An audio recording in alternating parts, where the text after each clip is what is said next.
welcome to a brand new episode of Sequel Rights, the podcast where we take a look at the franchises that make you go, they made how many of those? And we give each and every sequel a fair trial. My name is Justin Camps, and I'm here with Elizabeth Helly. And that door is locked. Tyler Hymanson. How do you unlock it, though? Like any standard door, you need to solve a series of geometric puzzles.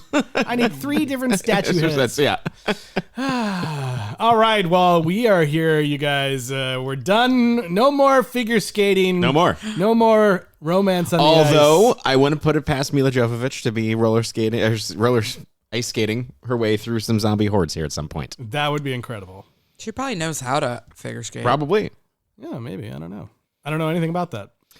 It could be that Cutting Edge 6. She kills zombies. That's right. That's like the horror one that Elis was talking about. Zombies. That's right. We're talking about something completely different now. We're moving into the Resident Evil franchise. Both film, animated film, and TV series. And I will be using every opportunity to talk about the games. That's right. Tyler's going to talk about the games. I will also chime in for stuff that I can remember. I mean, you know. I'm interested in wondering when they're going to say the name of the movie in the... I don't think it happened. Oh, yeah. It doesn't happen in the games either. And I don't understand what it means. It does at the very start of each game. Yes. It does, but we'll find out. But nobody's like, there's some sort of like the residents appear evil. We'll have to track it so when I understand what it means. That would be incredible. They never do that. Well, but technically, what it means is that the games in Japan are called Biohazard, and they realized they couldn't get the copyright. And then I looked this up. Capcom had an internal contest for the naming of the American one, and Resident Evil is the thing that won. Oh my God. There you go. Yeah. Okay. Well, let's start talking about it. Now every game just goes, you hit start on every game and it goes Resident Evil. Oh, all right. Resident Evil 4. Resident Evil Requiem. Yeah, that's pretty much it. That's exactly right. Exactly right. Well, before we get too far into things, Elis, where can people reach out? You can email us to sequelrights@gmail.com or find us on Instagram, Blue Sky, Facebook, and YouTube at Sequel Rights. And shuffle through every drawer in your home for loose things. Put them in your inventory, even though it may be limited. After you're done doing that, please rate and review wherever you're listening. 5 stars goes a long way to help other people find us. If you're on YouTube, leave a comment. If you're with your favorite Resident Evil game, movie, or series, and we'll talk about that. And if you've already done that, we thank you. That's right. And as always, even with Resident Evil, we're going to have some super goofy AI songs wrapping up every episode, and you can enjoy listening to those wherever you listen to music online. iTunes, Spotify, whatever, Apple Music, whatever you use, it's there for your enjoyment and laughter. Hopefully, you guys enjoy that. But yeah, I'm excited. We should say that we're going to be tackling Resident Evil for quite some time because it's all the way until September, I think, and the brand new Zach Cregger movie comes out. That's the whole reason, the impetus for doing this in the first place. We're not just doing it for fun. So we're going to be with this for a while with a couple other check-ins, but absolutely. Hopefully you guys are locked in for lots of Resident Evil. We have plenty of typewriter ink ribbons saved. We'll make it through. Yeah, you can save your game and then we'll survive. Safe room. All right, here we go. Let's get into it with the first movie from 2002. Deep underground, in a top secret research lab, security has been breached. A deadly virus capable of contaminating the entire world has been released. Oh my God. We have to get out of this building. What was that? It's the brakes!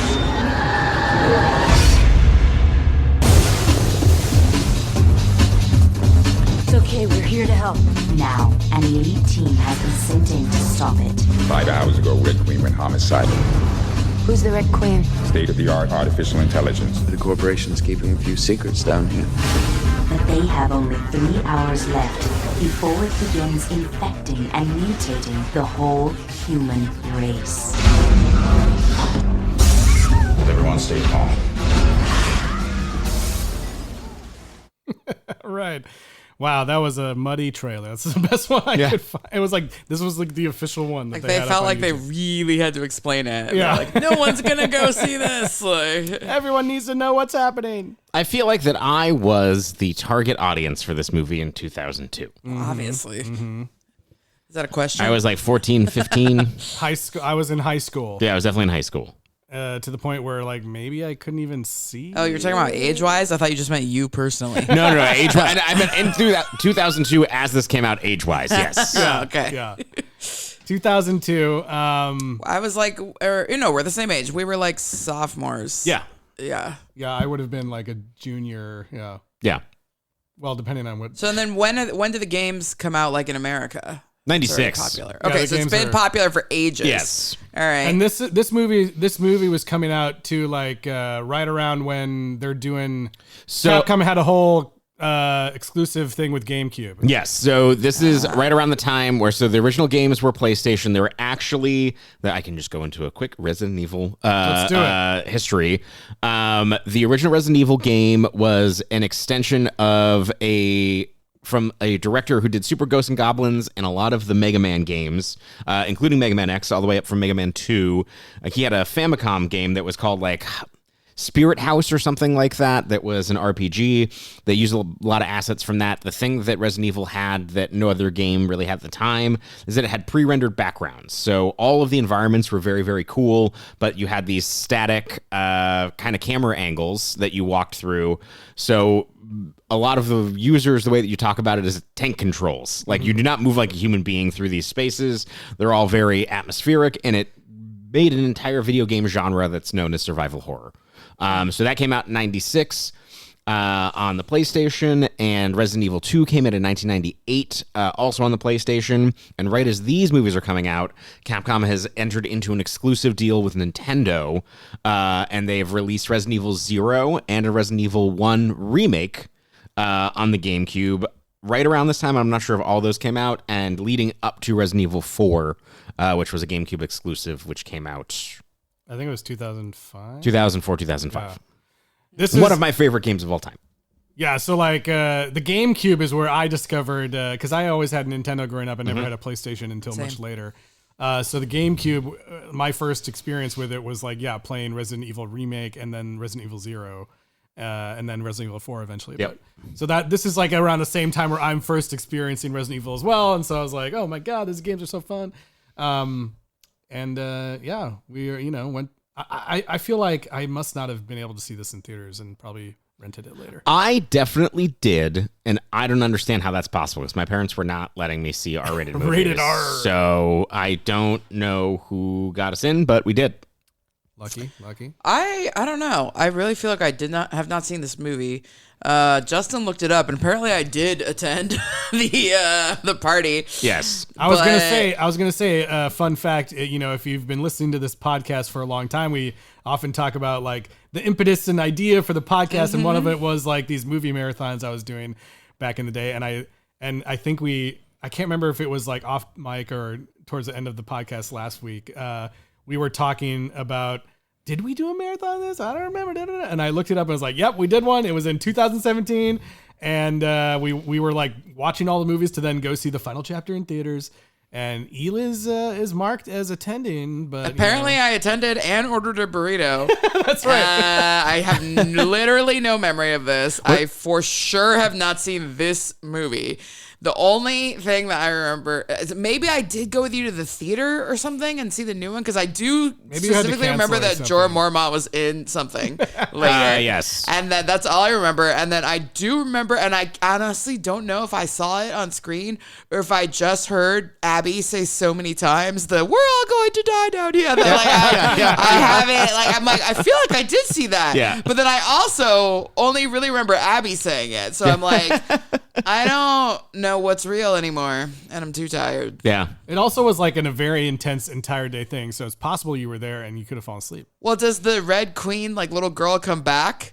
I don't think so. So, okay, maybe Abby was just saying it for reasons. That sounds like, that sounds right. Right. Well, anyway, I for common sure saying for have her. not seen the bulk of this film that we just watched. Was I RSVP? That doesn't mean if I was there or not. I don't think you were. Yeah, I don't think I was there though. I don't remember. I think I was uptown. You probably were already off Facebook.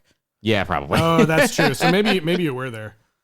Anyway. Yeah, that's true. Okay, so yeah, but I have definitely most of this movie I have not seen. I remember being mad in the movie theater as a 14-year-old. So Yeah, I feel like this is one of those ones where I like finally watched it and was like, huh? yeah. Well, yeah, video game movies at this point have not had any sort of assance. No. We're still like reeling from whenever Mario was, and Yes. no one's recovered. Or previous Paul W.S. Anderson movie, Mortal Kombat. Right. Yes. Well, okay. That is pretty good. I forgot that was the same guy. It is. Wow. Yes. Wow. Actually, I will say that coming off of, so he does Soldier in between, but Paul W.S. Anderson does Mortal Kombat, then goes into Event Horizon, which is his best film, not even arguably, that is his best film. And then Soldier, and then this film, 2002. Okay. Well, he did do some sort of TV movie with a little girl who would become the little girl in this movie. That's all I know. There we go. So. I'm trying to look and see what other. And then when did he meet Mila Jovovich? I think on this movie. Oh, really? Yeah. Oh, they're not even together yet? Okay. Wow. Yeah, the other big movie happening around the year before this was the Lara Croft Tomb Raider film. All right. Okay, so I guess they are sort of. And Wing Commander. Trucking along video game movies, but, Yeah, but there's definitely barely. nothing. Yeah. Wing Commander, I remember being excited. Like, had some pedigree. Who was involved with Wing Commander? It's starring like a bunch of, it's got Matthew Lillard, Freddie Prinze Jr. Was it a director? Why did I care about Wing Commander? Directed I by don't even know Chris what that is. Roberts. Okay, no. Okay. I don't know, whatever. We're not talking about Wing We're Commander. not talking about Wing Commander. We're talking about Resident Evil. All I know is, Eliz is right. If you go and look at like the list of video game movies, this is only like maybe number 9 or something that existed. Oh, of existing. Okay. The very first one is like this is live action things. Super Mario Brothers, Double Dragon, Street Fighter, Mortal Kombat Annihilation, Wing Commander, Lara Croft Tomb Raider, and then Resident Evil. Okay. So, yeah. All right. So, what do we start? A cold open? Labs? Well, pretty cold. We get the that's right. We get a little It's narration. 2002, so it's very blue. It's a blue movie. Also very red. Yes. Oh, yeah. There's like a little narration. There's a little like before the incident of Raccoon City. Yeah. These things happen. Blah, blah, blah, blah. It is very much, even if you didn't know you were watching a video game movie, you'd know. Yeah. Yes. In like So many computer 2 graphics. minutes, because they're like, we have got. I mean, he was really like, I must let everyone know what it would feel like to be playing the video game. Yeah. Like, I must insist that you understand the video game stakes, the video game mechanics, the video game. But it doesn't do any of that, actually. Well, It's video game logic, but that's not how these games play. right. Well, they tell you right from the beginning, like, there's secret research. Like, Yeah. everyone uses this corporation. Yep. There's secret research going on that nobody knows about, not even the employees. Yep. Which then sort of takes some of the, like, because otherwise you would watch the whole movie and be like, these people are fucking idiots. Yeah. But you're like, okay, I guess they Why would they really agree to didn't work know there? that Yeah. like secret stuff was going on or whatever. Even like the SWAT team people that come in like don't understand the. I mean, I will say that this is the Some genre of the of employees must have known. Yes. Right, yeah. This is the genre of game where most of the story is told by like finding a scrap of paper, and Yes. it's like, ooh, I really hope our secret illegal experiment goes well, and then like Yeah. 2 hours later, it didn't go well. Yeah. Each page jumps forward like Yeah. 2 months, and it's like, Well, oh, and they do a lot of they all like, escaped. I don't know how the mechanics of the game are, but they do a lot of introductory scenes where like the people, where you're in like a POV of a video game scanner and it's like little bios of the people are popping up, but you don't even have time to read them, No. really. Like they're just kind of trying Well, to and none tell of these you, people have like, names. They're all like Reservoir Dogs, Mr. Gray, Mr. Blue, like whatever Yeah. bullshit. The leader of the team is named One. Yeah. Okay, but that guy has a sick voice. He does. Like Yeah, he's his cool, voice he's is cool. killer. So cool. That and then we got Rain. Colin Sound. We got Rain. Yeah, That's we got all I Rain. know. Rain, Michelle Rodriguez. Yep. And then our lead is Alice. It's Mila Jovovich. Oh, really? Does she? But they never call her that. Do I they? don't know if they ever say her name in the movie, but that is. I don't think they do, because on the captions it always just said woman. Oh, interesting. Woman. Woman. Where's this in the Michelle Rodriguez? Early. Yeah. She looks so young. Yeah. It's like it's pre-Lost and maybe pre-Fast. Is it pre-Lost? Yes, 2002. It's post-Fast. It's mid-Lost, maybe. She was in Fast and Furious in 2001. Okay. So Fast and Furious is already...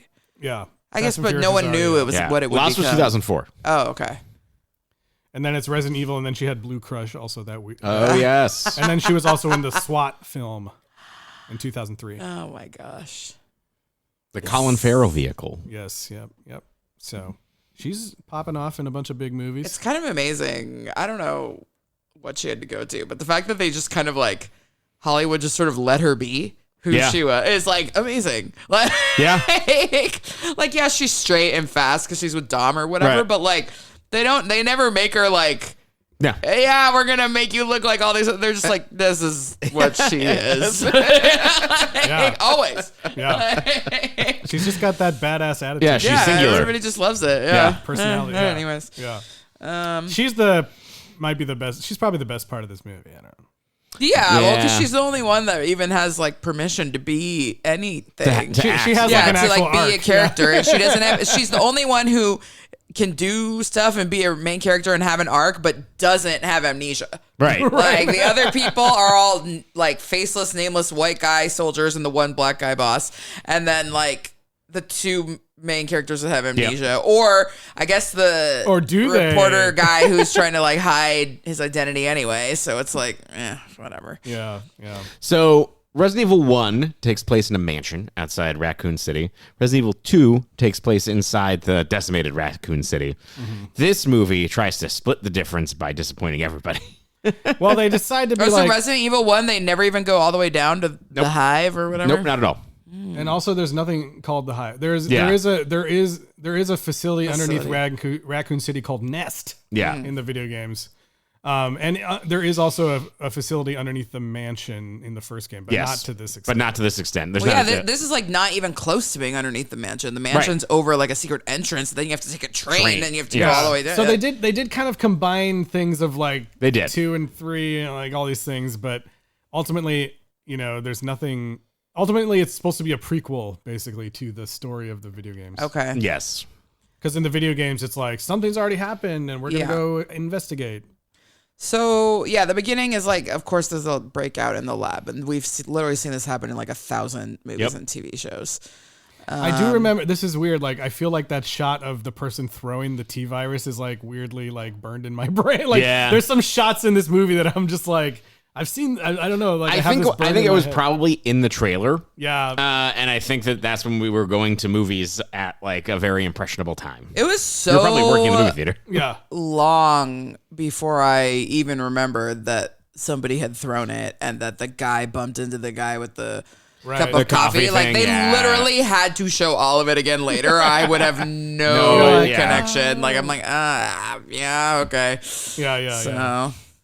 But the virus gets out, and the Red Queen locks everything down. Locks it down. And we get robbed of someone getting their head cut off in an elevator. We do. Dude, that was like...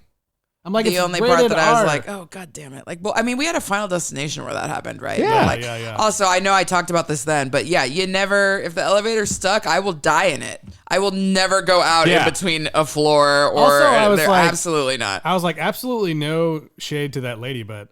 You're not fitting through that hole. Yeah. it was like the smallest hole. It's like nothing to do with the wow, the way to body shame her, Justin. You're like, you fat bitch. You can't even fit through. Like maybe a baby could have fit through.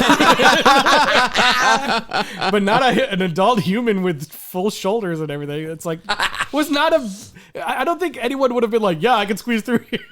Yeah, but the fact that they do a fake out first and then they smush her, it's like, ugh. Gross. Yeah, but we don't ever see it, unfortunately. We don't ever see it, and what we do see is that Mila Jovovich was taking a shower when the nerve gas was released. Yeah. Gotta, get that R rating in there somehow. Yes. Also, did they have sex before or after he released the virus? Before.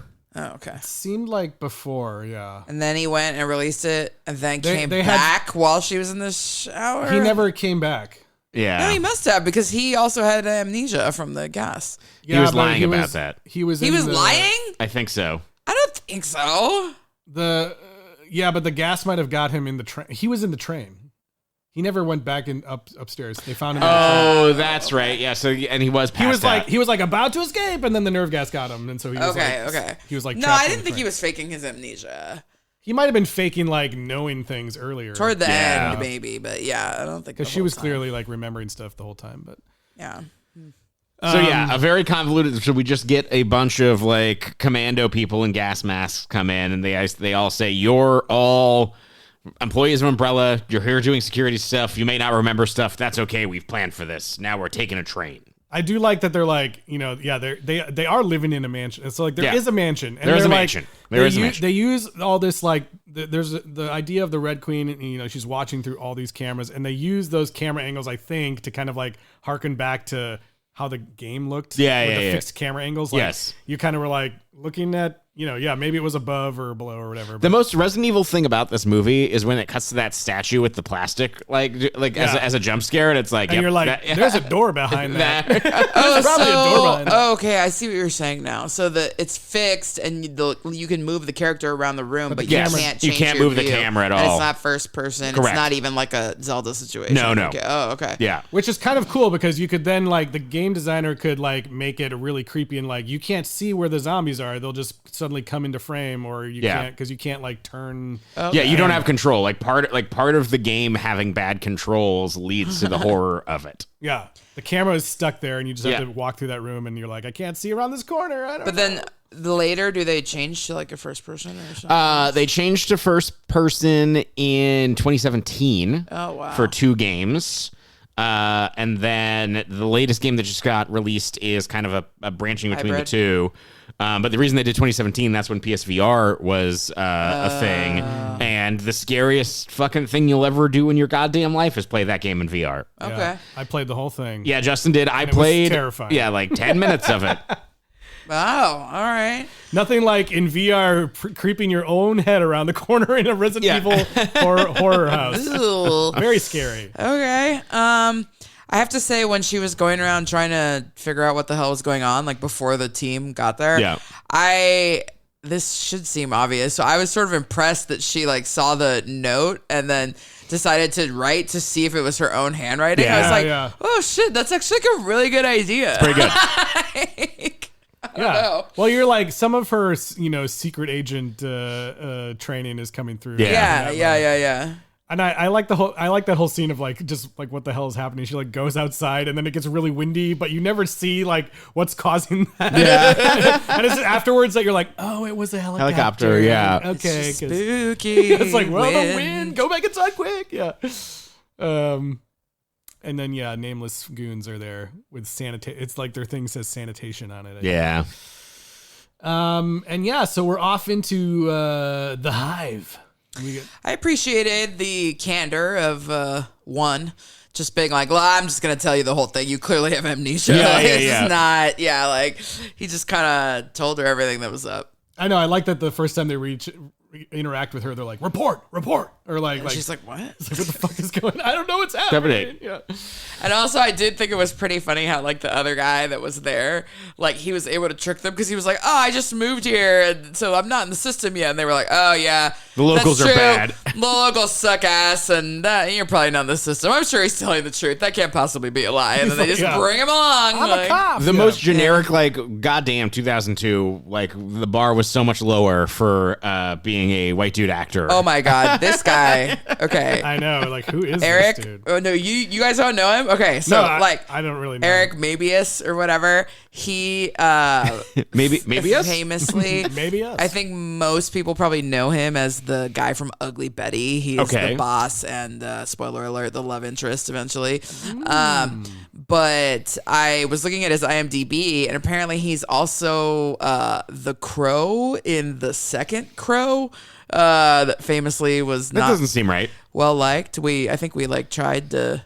We talked about people have talked about this a bunch, but anyways, and then or he's in it. I don't know if he's like the main guy, but I saw him on the cover. Like, oh yeah. Anyway, but what I know him from most of all, I did watch some Ugly Betty, but this guy, he is like the impetus for the entire plot of the L Word, like that I famously have seen every episode of, because this dude, like, I guess spoilers for the L Word, but all of the L Word centers around this dude who lives in a house next door to 2 lesbians, and then he moves his girlfriend out from the Midwest to live with him, but because they are neighbors with lesbians, she like gets all, you know, mixed up in the world, the illustrious LA lesbian community, and eventually becomes like the most craziest psycho like lesbian of all time. And then he's all like mad about it, and that's like, and he still like somehow hangs on for I think like 3 seasons. It's just torture. But anyways, like this guy is like the ultimate like boring, annoying man that like is mad about lesbians, like, to me. So he's well when I cast see him, here. like, Yeah. the reason. I can see it. He's the reason that women turn lesbian, essentially. Which of course is not a real thing, but like if they was, it's him. It's him. Okay, I can see it. I mean, he is aggressively dull. Yes. Yeah. He doesn't really do much. I mean, I gotta hope that he knows and is doing it on purpose somehow. He does have a decent scene that we'll get to later. That's fine. He and then he also apparently stars in the, I don't know, I didn't even look up if it was Lifetime or Hallmark, but he's in like 45 signed, sealed, deliver movies. So I don't know. Great. Can't wait to get to those. But anyways, he is the reason that women give up on men. Damn. Yep. Sorry, Eric Mabius. Like famously, like that's like his biggest. Maybe that's why. Mabius. That's why. Maybe that's why when they do like the shameless, we need him for the Nemesis program. Like even me in the theater at 14 was like, "Fuck you." That's like the one connection to to the games or something. Yeah, it's interesting. I was gonna ask this question. Do you guys think can you name any other like major adaptations that like have used literally no characters from the games or anything, or like not even games but properties? Well, does the Resident Evil game have like a main character? Yeah. And this is not multiple. her. It's just a different girl. She's just. It's not. Oh yeah, it's not her at all. None of these people in this movie are in any of the games. There's Chris Redfield, who's like a burly like, I don't know, standard action hero. Okay. There is Jill Valentine, who like That Michelle, sounds familiar. like I think Michelle she Rodriguez eventually is in the. Is it in here? Yeah, like but like Michelle Rodriguez is a prime candidate for that. Okay. And you got your Leon Kennedy.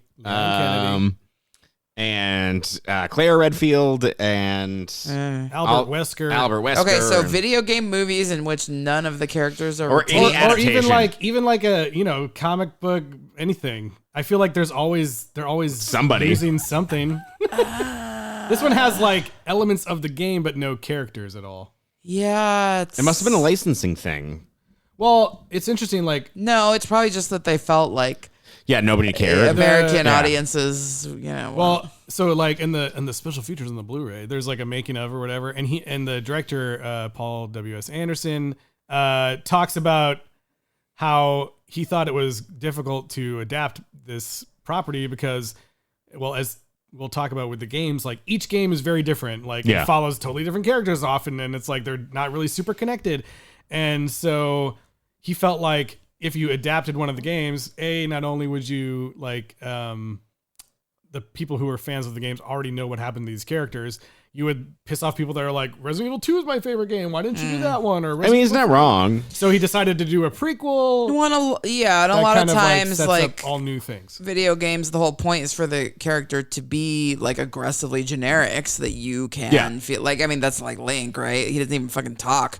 Right. I will tell you that is not the case for Leon Kennedy. Oh, all right.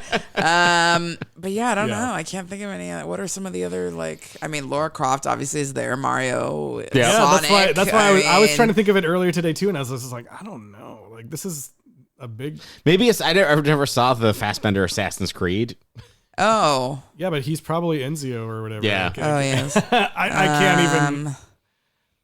I don't know. Is there like a racing Yeah, maybe. probably. What about that movie with Aaron Paul? Yeah, Need for Speed. Yeah, because there's no. Yeah, there's no character. I think you did it. I think that's correct. Fair. There you go.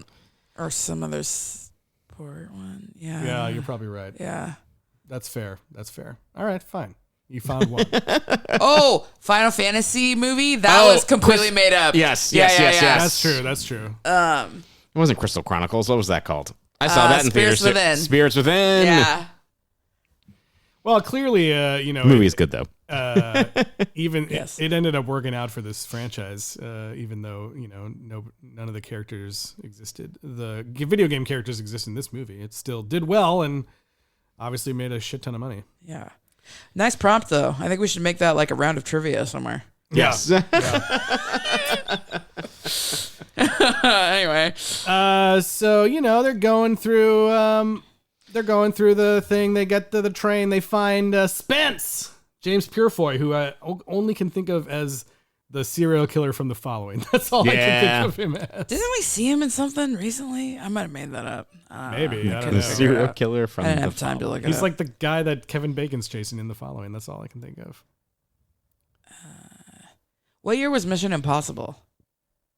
96? 90, yeah. Oh, okay. So this is laser hallways have been around for ages. Yes. But this isn't the funny twist. Yes. This is probably the best scene in the movie. This is probably the best. It was practically a parody. Like Yes. that's how comical it was. This is like the best scene in the movie, the hallway. Yeah. I love that the first time it happens, everyone's like, get out of the way. But then the lady in the back is like, huh? Yeah. And she's the one who gets like her fucking head cut off. It's like each time they take one Oopsie. person and then you think he's going to make it. He's like, ah, shit. Or what does he say? Yeah, he's like, fuck. Yeah. And then they shut it down like the second it's gone all the way through his body. Yeah. I do like that his eye starts to run. That part's pretty cool. Well, I like that they kind of show his body crumble into a chunk of meat, kind of like in the reflection of like a metal door or something. So you don't get to fully see it because it would look too goofy maybe, but you can see it in the background.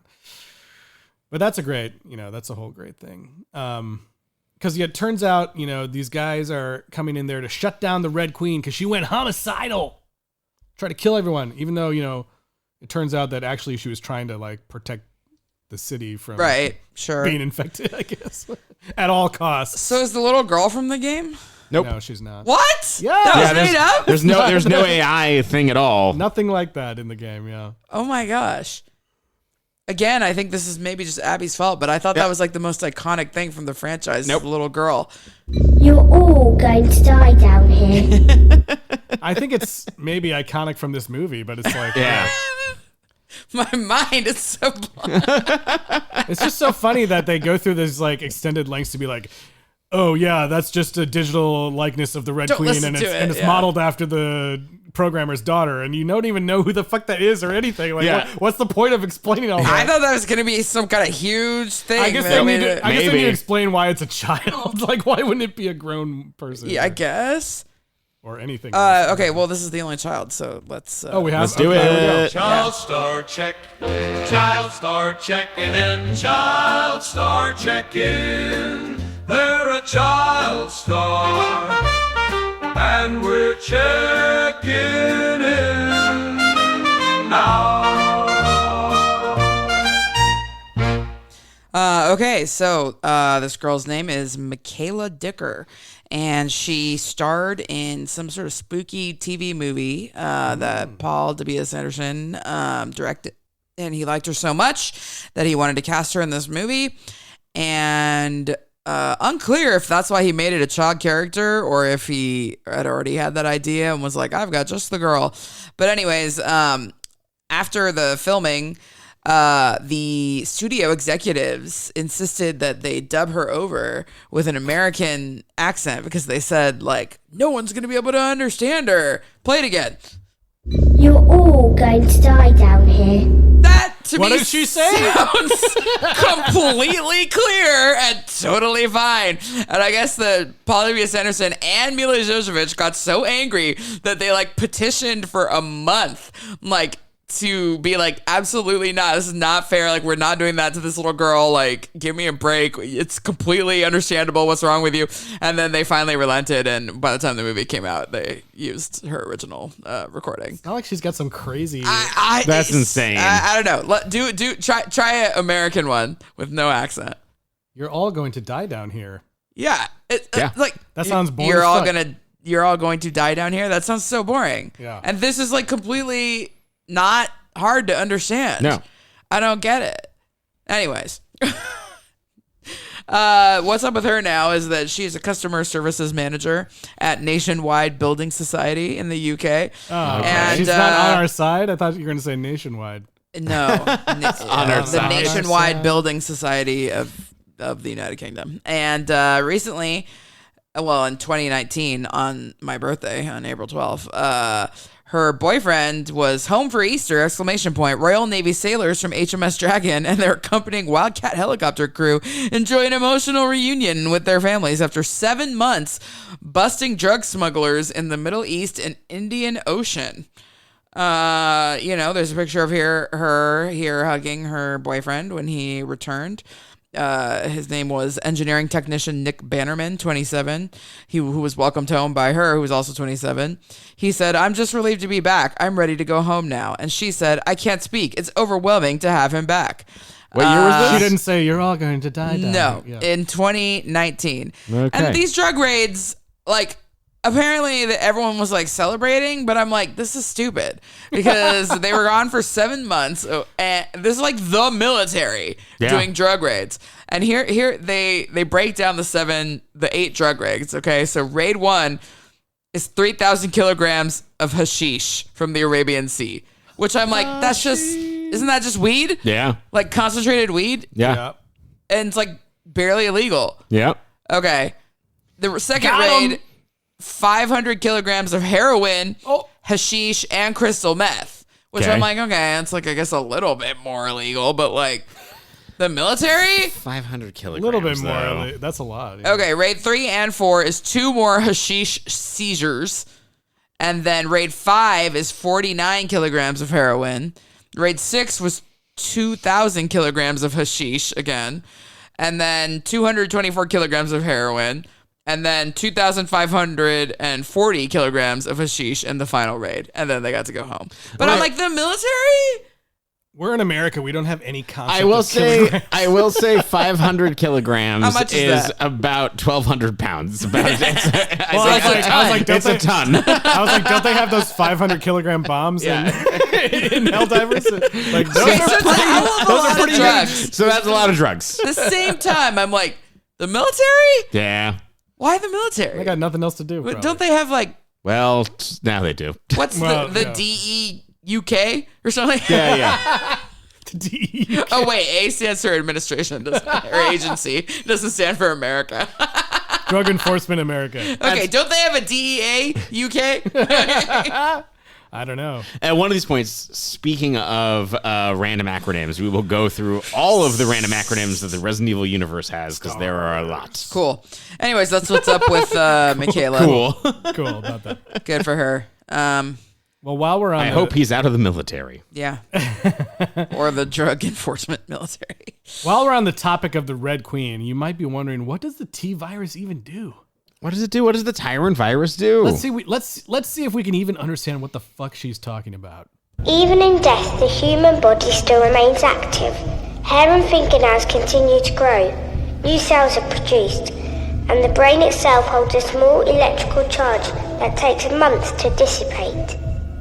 The T-virus provides a massive jolt both to cellular growth and to those trace electrical impulses. But quite simply, it reanimates the body. It brings the dead back to life? Not fully. The subjects have the simplest of motor functions. Perhaps. Okay. Speak English, please. I mean, that was like a little bit harder to understand, but like, there's fine. also like, isn't there like a diagrams and stuff the entire time? Yeah. So, anyways. She continues. the virus is protean, changing from liquid to airborne to blood transmission, depending on its environment. It is almost impossible to kill. It's almost impossible. It's just so cute. She sounds so cute. I feel like liquid to air to blood is the wrong escalation. I don't know. I feel like blood to liquid to air is the scariest part of that. Yeah. Maybe I know that because of living through as COVID. Is it in the air? Is that what we're doing? I don't even think in the games it's ever clear that it was like an airborne virus. Ever. No, not at all. Yeah. It's Well, definitely. it has to be if they break the vial and then everyone just They gets don't break it. the vial in the game. Oh, though. they don't? Oh, Yeah. okay. It's like, like they're doing specifically like bioweapon research. Yeah.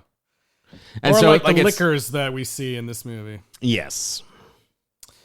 So yeah, they end up in a super ominous place with a bunch of weird chambers holding Weird chambers. God knows what.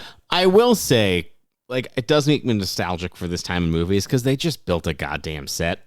That's true. That's true. It looks nice. It looks great. That's true. They built a lot of sets and they actually did it. Yep. They fucking painted those dogs with blood. They sure did. It was weird because it was going back and forth from like a dog covered in just like muck and a real dog, and then all of a sudden it would be like the CG dog, and I was like, just leave it to be the real dog. Who cares? Well, they could have the real dog jump through glass. I guess. I guess. That looked pretty good, and I will say that is probably the best thing from the games because in the first game, if you open up there's like a front door, and you're like, oh, just go out the front door. Fuck this mansion. It's spooky. You'll get mauled by dogs and die. And then there are multiple sequences where you have dogs, and Justin and I have played through most of these games where we trade off. Yep. And whenever it becomes your turn and there's a section with the dogs, it sucks. Yeah. The dogs, like obviously it was many years later that this became a thing, but the Hunger Games, like dogs, I remember like reading the book and it like freaked me out so bad. Like the description in the book and in the movie, they're just like not scary at all because it's like not the same thing. But in the book, like the description of it being like the people's eyes in the dog, and you can like actually tell. Yeah. I was like, what the fuck? That's creepy. Anyways, but that always reminds me of scary zombie dogs. Yeah. But anyways, yeah, these dogs are kind of goofy, but whatever. I like that they, I don't know. The if it's- CG on the dogs looked better than on the Anything else? brain Anything thing else? later. Like, this is the best effect in the movie. Well, and there's some zombie CG where people's faces are missing. That looks really bad too. But it's just old. This movie's old, Yeah. What are you gonna do? But I did like that they painted up the dogs and they got like gunk on them, and it's like, they were saying in the special features that was one of the hardest things to do because the actors will put that stuff on and be like, cool, whatever. But like putting that stuff on a dog, they're like, they're shaking it off. Like, get this off me, stop it. Yeah. What kind of special features and what did you have? Do you have like some kind of special edition, super duper? I just bought I don't have the 4K, which I think has even more special features because they're just too expensive to buy the whole pack. But I have like a complete collection Blu-ray of all 6 movies. Cool.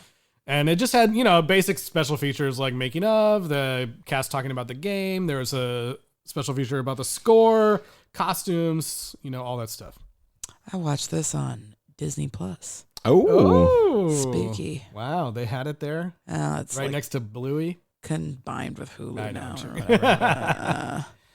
Yeah, but they had a whole thing on the score, which is done by Marco Beltrami and Marilyn Manson. I saw that in the credits. Awkward. Don't love the score. I mean, some of the like techno-y stuff was good, but I was kind of like, I think those were needle drops. Not, it's like, do you like new metal industrial music? The credits were hilarious. Did you listen to all the credits? Oh yeah, there's like they have one of those songs that has like audio clips from the movie. It was literally just one audio clip. That's it true, wasn't at the very even end, yeah. anything. Did you listen to this, Tyler? I did, yes. Yeah, I was like, that's so stupid that they thought like this is the best line in the movie. Which one was it again? Michelle Rodriguez saying, "When I get out of here, I think I'm gonna get laid." Oh, you know what? I have a clip of that if we want to hear it. I just have Okay, they thought that was the best quote in the entire movie. Yeah, I didn't think that was the best quote. It's kind of gross. Yeah. And unclear as to like what she's even talking about. Here we go. When I get out of here, I think I'm gonna get laid. Yeah. Might want to clean up a little bit first. That's like what it was like. Which like, I'm just like, why would that be a challenge anyway, and I don't even really know what. Like, also, it was pretty obvious she's not getting out. She's not getting out of there. Anyway, okay. She was just gonna She was just gonna walk up to her with the first person she saw and be like, Blow me. That was funny. But yeah, Marilyn Manson, boo, very bad. yeah. Do not like him. Yeah. Team Evan Ridgelwood. And Marco, you may remember from the Scream movies. Well, yeah, and so many other things. But like, as far as what we talked about. Yeah. But the score is weird. Yeah, it's not great. And then the songs are just ridiculous. Like even beyond that quote, there's like, bah, bah, well, it's like they've got like Slipknot and and it doesn't really even fit like the rest of what's been in the movie. The most of the stuff that was like in the actual movie, it was like some rock, but then it was a lot of like club, like. Again, it just felt very much of this time of like this is what this again it movie's felt gotta try hard at the time. Like I remember being mad in the movie theater. Okay, what is in the game? No music. Oh yeah, like no music? Maybe in the end credits there's like a song. There's no music? Not really. Oh, there's like score for cutscenes. There's got to be some. But like when you're walking around, it's totally quiet. It's more like it's atmospheric and then like maybe like spooky piano, like boop boop boop. Yeah, it's not. There's not. Right. Like there's not even like an Zelda. iconic like riff. Zelda. Yeah, no. When you go in the safe room, there's like a famous piano piece. Yeah, kind of like. That's a little bit calming, but yeah, no, it's not. There's no like Super Mario. There's no theme. Yeah. Like, in fact, because I was trying to make a jingle of when I talk about like boring game stuff for this whole entire series, and I listened through most of the soundtracks, and there's just nothing like they're all recognizable, but like there's nothing iconic. I do think the safe room music is probably the most iconic of anything, but okay, it's just like a unique like piano kind of tune. Yeah. All right. There's like a really weird cut at some point in this movie, like where they like separate and she's off with like the one guy and they figure something out and then all of a sudden just cuts to them running back in the room with all the other people. I was like, what the fuck happened? Like it was like a whole scene missing. It skipped to them being like, quick, let us in. Yeah. Which I don't even, it was weird. But we should talk about the zombies showing up and how, I personally was annoyed watching this. I know this movie's coming out before we get into like a ton of major zombie revival. But not really, because zombies are the oldest story in the book. You're like none of the living dead. That's true. That is true. But I think like everyone by this point, especially like with video games and everything, you learn like you got to shoot him in the head. Shoot him in the head. That's what takes them out. And in this movie, they're like, what the heck is this? Well, also, she gets bitten and no one gives a shit. Yeah. It's like, clearly she's going to be infected. Like, what? Like, what do you think is going to happen here? I mean, I do think that we got like crazy zombie saturation, like at this point, and I think that there were a lot of people that maybe didn't know the rules. I think that 2002 it's fairly egregious, but I will say that the Biohazard series in Japan and the Resident Evil games are credited for kind of repopularizing zombies because like that had been, Well, there weren't a ton of, there was Night of the Living Dead, but that movie was already super old at that time. Those are like the slow zombies. Yeah, and there weren't a ton of zombie movies coming out. Like, correct. They basically stopped in the 80s. And whenever we got 28 Days Later, that started to revitalize zombies and all that, and people kind of having more of a conscious thought about like. Now I feel like if you ask every citizen around the world, if you're like, what would you do in a zombie invasion? They all got plans, and you shoot them in the head. But to prove your point, Justin, that I think like 2 or 3 years after this movie, Shaun of the Dead comes out, and there's a whole joke about the head thing. Yeah. Exactly. So I just thought it was funny that they take so long in this movie to be like, what is happening? Okay, according to Gemini, how do we do this? Like, zombies are in books and stuff, but then Michael Jackson, like that is like very like everyone saw that. That's obviously true, but they're not talking about how to kill him. But the Of the Deads started in 1968 and go to 85, and then. Yeah, it says the modern era started in 2002. Yeah, 28 Days Later, Resident Evil, and The Walking Dead are all in 2002. So this was still in the like, what do we do? I guess they really. Walking Dead comic. That makes sense. Yeah. And then it kind of goes from there. But nowadays it would be like if you had a movie, if the movie came out exactly like this, people would be like, well, "This is fucking stupid." Yeah, everybody's fucking dumb. Everyone knows how to deal with a zombie. Right. Come on now. I just thought that was really funny. Just one bite, one scratch from these creatures is sufficient. And then you become one of them. I didn't understand a single word. Huh? What? What'd she say? Yeah, but we get these extended sequence of him, like, of her, like, shooting it in the foot, shooting it in the leg. I'm like, oh my really God. bad. Yeah. Or there's like a dude that is like, stop, I'll shoot. And then he shoots in the leg twice. It's like, oh my God. I shot her 5 times. How is she still standing? Bitch isn't standing now.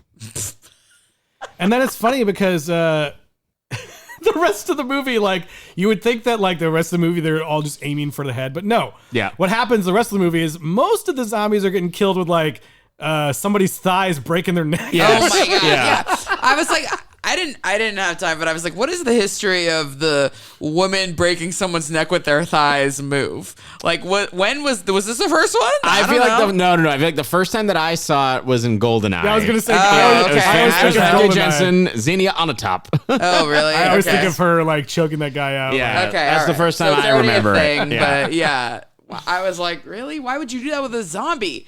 It's gonna bite your leg. No. There were so Don't many get near the mouth. Yeah, there were so many times where I was like, I think Mila Jovovich would have gotten bit there. Yeah. And that's bullshit, but whatever.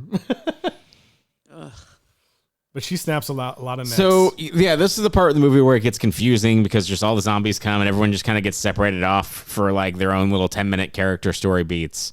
My favorite part of this is that when this guy... When the reporter goes off and everybody else is doing everything else, and the one special ops guy is like holding everything off. He has one bullet left. Oh yeah, Kaplan. And he's sitting up there, and they're like, "I'll take care of this. I'll kill myself." And I don't know, like if you're gonna shoot yourself. I don't know if you need to put the gun barrel all the way in your mouth because this guy deep throats his gun barrel. I mean, he puts it maybe this is just a thing of 2002, but like, sorry. Yeah. Everybody nowadays knows that if you do that, all you're gonna do is blow through the back of your throat, and you're not even gonna die, and then you're gonna be all deformed like the clown in American Horror Story or whatever. These people didn't even know how to suicide. No, right. you gotta, But then the best part of that, higher. It's a fake out because then he takes the gun out of the back of his throat, and then shoots a guy. Yeah, he Well, just you wanted don't even- to you like don't even- lube it up a little. You don't see him do that, but you hear like the gun go off, and then he's like, and then you see he's still alive, and it's like, he's like, never mind. I was just gonna swallow that bullet, literally. And then he's like, "You're gonna have to fight for your dinner," and then like crawls off. I was like, you could have crawled off the whole time, like you were too busy sucking a gun. Like, I kind of, I feel like if I was in that situation, it was so funny. I was like, what are you doing? I don't think I want to get torn apart by zombies. No offense to whoever. No, but then that guy. He lives all the way to like what, the train? He does, yeah. Yeah, he gets sucked out of the train. Oh, he gets pulled out of the train by the liquor. Okay, so Yeah. what? These things are called liquors. They're called Is this liquors. Like a boss? Yeah, It's no, not they're even like a they're mini like boss. It's just another enemy that you. they're spooky things they'll get around. Yeah, It's like as you progress through the game, it's not only zombies. Like harder enemies will always show up. And It's this like, is weird genetically engineered. Yeah. thingies, this is so. another enemy that will like just eat up your ammunition that you don't have. Basically. Who's the final boss? always depends. It's usually some crazy roided out, Yeah. virus changed person who's got Yeah. like crazy growth. Oh, on it's like a them. human person. Yeah. Okay, interesting. Like, yeah, the game is like or it could be like a giant snake or the something. survival horror like genre is defined by you can only carry so much. There's only so much ammo, and especially the early games, and they've kind of brought it back in Requiem as well. You do not have enough resources to deal with all the zombies. So there's some of them you just have to be like, bye. and run away, and they'll bite you, and like they're just always around. Like, so it makes it so there's sections of the map or the mansion or wherever you are that just always suck to go through. And lickers are kind of like an upgraded thing that comes through, and they're usually in dark places. And it's just one of those things that's just like, fuck, I just don't want to have to deal with them because you have to use too much ammo to actually deal with them. It's one of those things where you can like usually hear them before you see them, and then they can be on the ceiling or the ground. Or, Okay. And they're just there to fuck you up. Yep. Just to eat your ammo. Yeah. Well, I hate to say it, but the CG on those was notably worse. Than They look better in the It's game not good. from 1996 on PlayStation. It's weird, yeah. And they do have, I mean, it's like there's a couple times where it's a puppet of some sort. Yeah, it would have been way better if they just stuck with a puppet or a dude with a bunch of slimy stuff on him. Like, and they don't get like Doug Jones or something. And they don't have this thing. I don't think in the games they have this thing where it's like, now that it's tasted blood, it'll mutate. Yeah, that doesn't happen. Like that's not okay. They're just trying to do that to make it be like explain why it can take on a whole train, maybe, I guess. But all right. Well, I mean, the train makes it out, and you just got two people left. yeah, it's like there's kind of not a lot that happens in this. She movie. really, I don't know why she cared so much about keeping Michelle Rodriguez alive. Like, I mean, I get that she's just like compassionate, but like, it was like a big fucking deal. Like, she was trying, like, I was like, who cares? She's gonna die. Well, I guess like the one thing we haven't really talked about is we learn like slowly as everyone's like not coming out of their amnesia or whatever. We learn that Mila Jovovich was working with the sister of this guy who's pretending to be a cop or whatever, and they were trying to get the virus out so they can like do a whistleblowing thing on Umbrella. But then James Purefoy's character was listening from a distance the whole time and kind of like double crossed with his them. classic microphone gun. Yeah, and like double crossed. He double crossed her, but not until after they could have sex with her. Yeah, right. Have sex. Which and then most double realistic cross. part of this movie. So he kind of double crosses and runs off. It turns out that there is like an antivirus, but it also like they also were like it might not work, man. Yeah, well, I guess it's like less likely to work the longer you've been infected, which that's probably logical. I mean, I guess this movie ends on a giant cliffhanger that like at the time, no guarantee that another movie is going to get made, no guarantee of anything else. And but the games exist. Yep. Right, so you already know. There's a lot of source material and lore that you can dig into, yeah. And I will say, one of the special features was an alternate ending, because Tyler mentioned the end. It ends with her like waking up in a facility, coming outside to see that the whole city is destroyed, and she seems to be the only person around, and she kind of like cocks her shotgun, and that's it. And so I guess like originally there was some debate with the studio and everything that like this ending A was too expensive to show all that stuff, and B like too much of a downer. This is a really downer ending. Like, I don't know if we can handle this. Yeah. So like they shot a whole different ending that was basically like it was basically like Mila Jovovich was like after this whole thing, she was like coming and breaking into like an Umbrella facility with like a gun, coming up to the people at the front desk, and they were like, "Oh, hey, who are you here to see?" And then she was just like, "Fuck you," and like pulled out a gun that was supposed to like have this cool CG shot of like these rockets coming out of it and individually targeting all the people at the front desk, and that was like more of a like she's going to like the Matrix. Yeah, basically because she's in like a trench coat and everything. Like she's already in badass mode. Like she's gonna go, take it directly to Umbrella. But they fought for this other ending, which I think is a cool. It's a much better ending. Like actually, like ending up at Raccoon City is cool. And okay, well, I do have to point out that one of the things that she sees or that they show to explain what's happened is a newspaper that says "The Dead Walk." Yeah, I did think that was hilarious. Not the dead speak. No, they don't speak yet. The Dead Walk. The Dead Walk. The Dead Walk. Which I was kind of like, now I wonder if the Dead Speak was a reference. Oh my God. Yeah. Like the Raccoon City Times reporting the Dead Walk. So funny. But yeah, it's okay. like the one guy, the one boring guy gets his arm slashed, and then like all these weird dudes in medical equipment and whatever show up and take everyone away, and he says like, we need him for the Nemesis "This is program. him for the Nemesis program," which is a whole thing from the video games. You guys before the show started, you were talking about somewhere in the movie. Oh yes, somewhere in the movie when this is when the zombies break out and like everyone's there and they're trying to get somebody over and somebody yells, "Get over here!" It sounded. I was like laughing and I had completely forgotten that he did Mortal Kombat. Yes. So therefore now I'm like, oh, it totally was a reference. Absolutely was a reference. Ugh, love it. Get over here. Yeah, that flew over my head. I was probably too tired. So I talked a big game in this movie of saying like, hey, it didn't relate to the movies at all and everything else. I know in the ones that come forward that we get all the characters, and I'm probably going to be more mad about that. Well, yeah, because we'll see. But I feel like they use them in weird ways. The whole they thing do. is just what? But despite all that, these movies make a lot of money, and I think the franchise itself has made over $1 billion. Like it's insane. This franchise. But again, it's one of those things where like this is for me at that time, and I remember being angry. And I mean, I know I think there actually are a lot of people that just like unabashedly love these movies. Yeah. I mean, are they still together?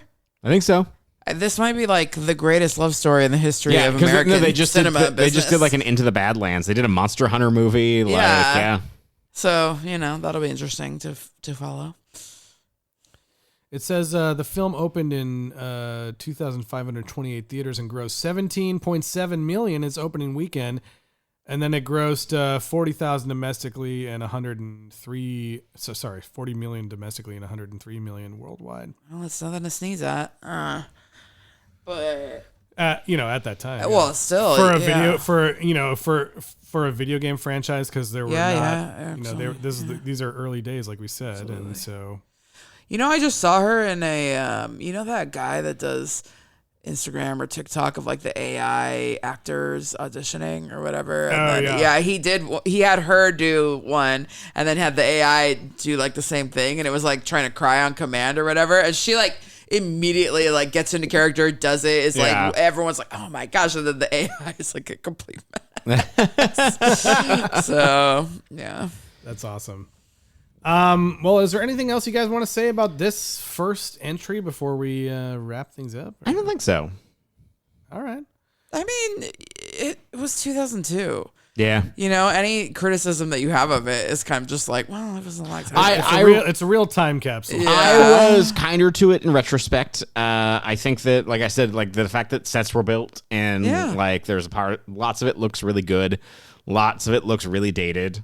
I think a lot of especially like Michelle Rodriguez, Mila Jovovich, like they're all doing their best with what they're being given. Unfortunately, I think the decision was made to just have this like amnesia / everyone else's generic characters thing that really just kind of like doesn't give them much to work with. I did think that there is this thing that like Quentin Tarantino and Reservoir Dogs and like asynchronous narrative and like this is, around Memento and everything else where it's like, this is how some people were experimenting with the form of like what are unreliable characters doing in movies.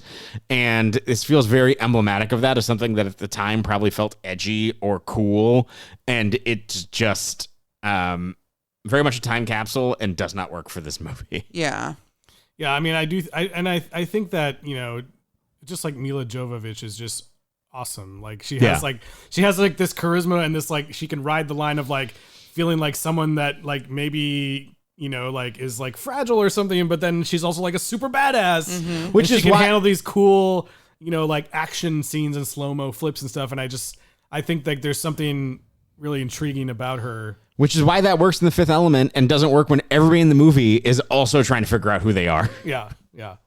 She's just like, I think she's a force in these movies, and that's part of the reason why they were so successful, I think. How many underhanded T-virus lobs would you give? Just like, I'm all the way out. I'm going to toss this. Like, why did he even do it? Why did he even do that? He could have just walked away. You just left. Doesn't make any sense. I feel like I gotta give it maybe like there's so many caveats. There's a chance it could be the best one. There's so many caveats. There's a chance it could get a lot better. I don't know. You've seen the live action ones, but these animes, I have no idea what to expect. Yeah, I feel like I'm gonna go with a 6. I'm gonna throw 6 vials. I'm gonna lob 6 vials of the T-virus. Because I think ultimately there's a lot of iconic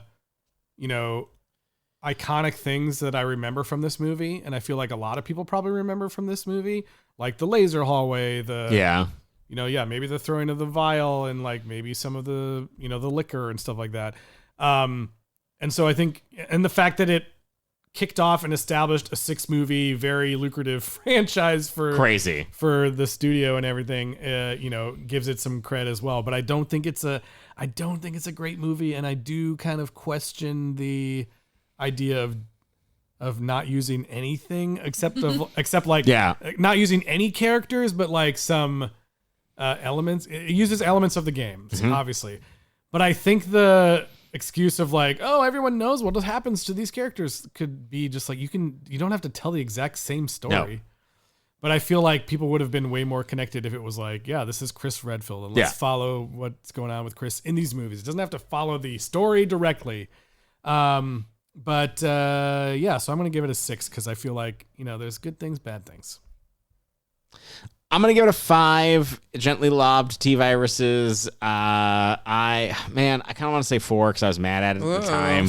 Like, I've never liked this movie. Still butthurt about it. I watched it. It's fine. Yeah. It does the things.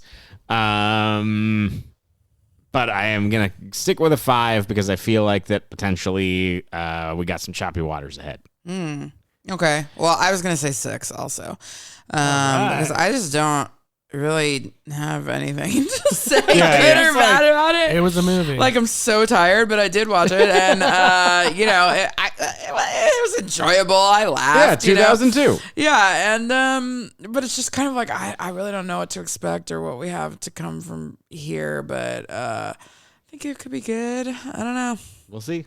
Well, we're gonna go in chronological order. Whether we got to skip to a animated film or not. But next up is the sequel to this movie, Resident Evil Apocalypse, which comes 2 years later, and it has a different director. What?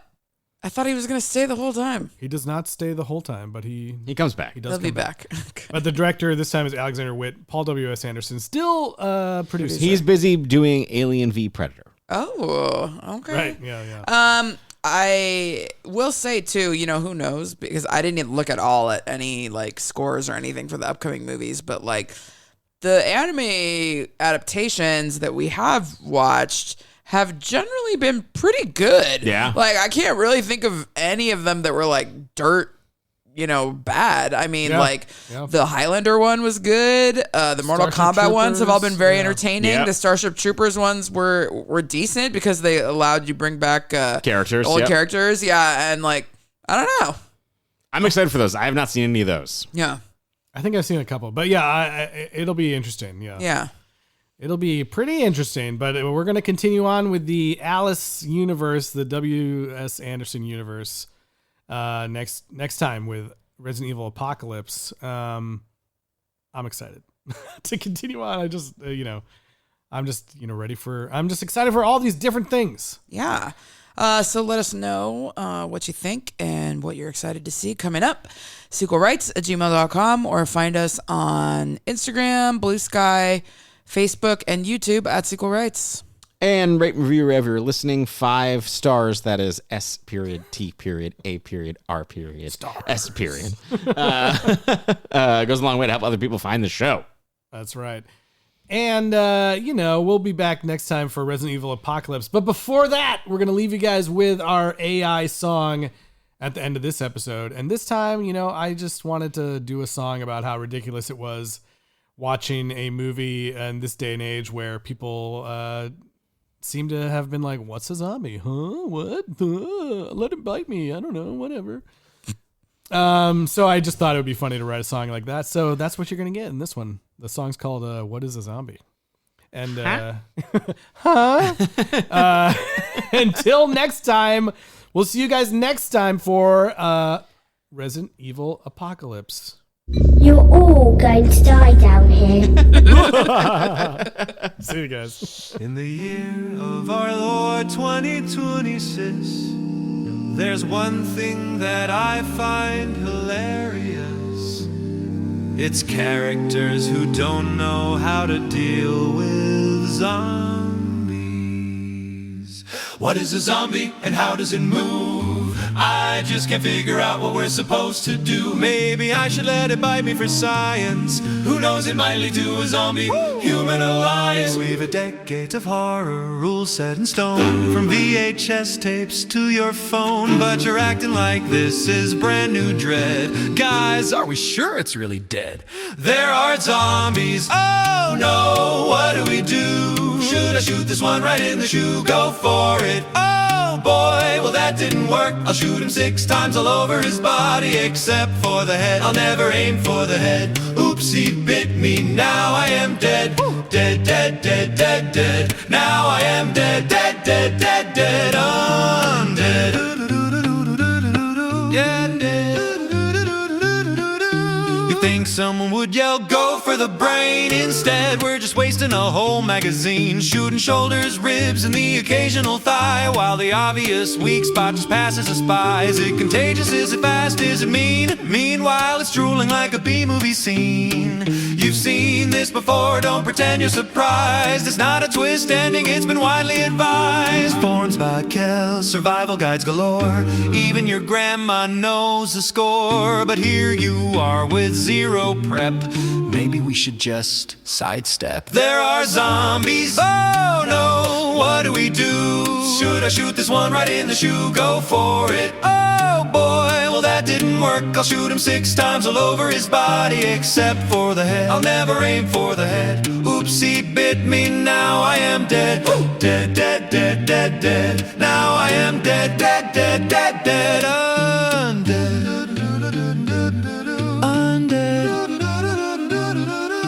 It's not folklore, it's not obscure. We've crowdsourced how to find a cure, or at least how not to instantly die.